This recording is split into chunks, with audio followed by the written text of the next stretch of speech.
Good morning friends. हमने previous class में section 3 को पढ़ रहा था, हमने पढ़ना चालू किया था, पर अभी हम लोग सेक्शन 3 को कुछ दिनों के लिए पोस्टपोन करते हैं। ठीक है, अभी सेक्शन 3 हमें समझना नहीं है। सेक्शन 3 का हम फिर से नया क्लासेस शुरू करेंगे, नया सीरीज, जिसमें हम सेक्शन 3 के सब क्लॉज 1 से लेके शायद 9 तक है, उसको हम कंप्लीट करेंगे। ठीक है, तो अभी हम लोग सेक्शन 3 को पूरे तरीके से भूल जाते हैं, बीएनएस का। ठीक है, हम आते हैं सेक्शन 4 की तरफ। तो सेक्शन 4 हमें पनिशमेंट की बात बताता है। पनिशमेंट में दंड, अर्थात ये दंडों को बताता है कि किस किस प्रकार के दंड है, हमारे पास कितने प्रकार के दंड है। ठीक है, अगर कोई व्यक्ति ऑफेंस करता है, कोई अपराध करता है, तो उन्हें किन किन प्रकार के दंड को देना चाहिए या दिया जा सकता है इस बीएनएस के अकॉर्डिंग। तो सबसे पहला है मेरा मृत्यु दंड। ठीक है, डेथ पेनल्टी। इसमें अगर कोई व्यक्ति कोई एकदम हीनियस क्राइम करता है, अभी आजकल का बहुत फेमस केस था जिसमें किसी महिला के साथ कुछ दुर्व्यवहार हुआ था, तो उसी में अपराधियों को फांसी दिया गया था। ठीक है, तो ये मृत्युदंड के अंतर्गत आता है। दूसरा, इम्प्रिजमेंट फॉर लाइफ, आजीवन कारावास। ये सेकंड सबसे हीनियस क्राइम करने वालों को दिया जाता है। ये बहुत रेयर होता है, ये इंडिया में बहुत रेयर होता है, ये ना कहीं बराबर होता है। आज तक भारत की आज़ादी से लेके 2026 तक ये बहुत ही कम देखा गया, 3-4 या 2-3 बार ही देखा गया, उससे ज़्यादा देखा नहीं गया मृत्युदंड को।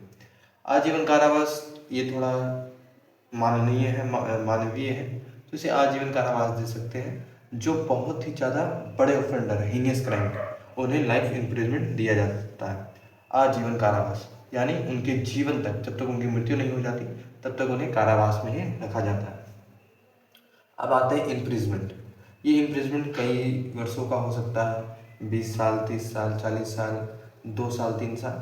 तो उसमें से भी दो प्रकार के इम्प्रिजमेंट होते हैं कारावास। एक होता है रेगियस इम्प्रिजमेंट और एक होता है सिंपल इम्प्रिजमेंट। ठीक है, तो रेगियस इम्प्रिजमेंट, इसको आरआई बोलते हैं, इसमें हार्ड लेबर कराया जाता है, जिसे हम हिंदी में कठोर कारावास भी कहते हैं। ठीक है, ये बात को हम समझ गए।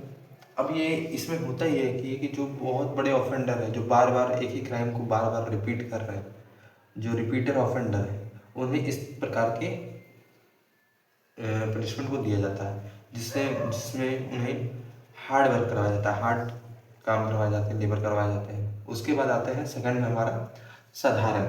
ठीक है, साधारण, सिंपल इम्प्रिजमेंट। ये वैसे व्यक्ति हैं जो पहली बार गलती किए या किसी कारणवश या कुछ वश जो पहले ऑफेंडर है, अधिकतर उन्हें इस प्रकार का कारावास दिया जाता है। ठीक है, आता है उसके बाद हमारा फोर्थ में फॉर्च्यून ऑफ द प्रॉपर्टी, अर्थात संपत्ति की जब्ती। इसमें किसी ऑफेंडर के जो संपत्ति होते हैं, जिसके अंदर मूवेबल और इमूवेबल दोनों प्रॉपर्टी को जब्त किया जा सकता है। ठीक है, ये हो गया।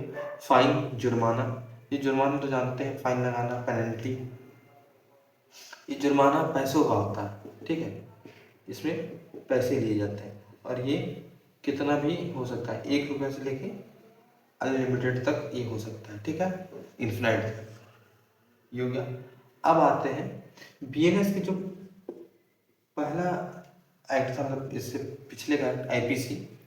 आईपीसी में केवल 5 ही पनिशमेंट थे, लेकिन बीएनएस में एक छठा ऐड कर दिया गया।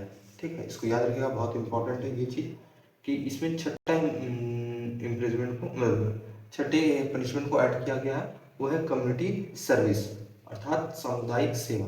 इसमें कुछ ऐसे ऑफेंडर जो छोटे मोटे ऑफेंस किए और वो पहली बार जिन्होंने किया और वो जानबूझकर इंटेंशनली ना किया हो, बाई चांस या मिस्टेकली किया हो, तो इस टाइप के ऑफेंडर को हम लोग सामुदायिक सेवा का पनिशमेंट देते हैं, जिसमें वो समाज के लिए कुछ बेनिफिट का काम करें। जैसे पेड़ लगाना हो गया, शौचालय साफ करना हो गया, रोड का रिपेयरिंग या कुछ भी अदर काम जो समाज के लिए उपयोगी हो। ठीक है, चलिए आज का क्लास हम लोग यहीं पे एंड करते हैं। ये बहुत ही छोटा सेक्शन था, इसमें ज़्यादा कुछ है नहीं, ये केवल और केवल हमें पनिशमेंट के बारे में बताता है। इसके आगे ये जो सेक्शन है, इसके आगे बीएनएस में हमें कुछ ऑफेंसेस बताए जाएंगे, थेफ्ट, मर्डर, किडनैपिंग और बहुत सारे ऑफेंसेस के बारे में बताएंगे। तो उन ऑफेंसेस का क्या पनिशमेंट होगा, ये इन्हीं 6 में से कोई एक होगा, ठीक है। ये 6 के अंतर्गत ही उन्हें पनिशमेंट दिया जाएगा, इसके अलावा नहीं दिया जाएगा, ठीक है। क्योंकि ऑफेंस जो करते हैं वो भी तो एक इंसान है, तो उन्हें भी दिया जाना चाहिए कुछ राहत, इसीलिए इन 6 के अलावा और उन्हें कुछ नहीं दिया जाएगा। तो आज की क्लास यहीं समाप्त करते हैं, चलिए गुड बाय।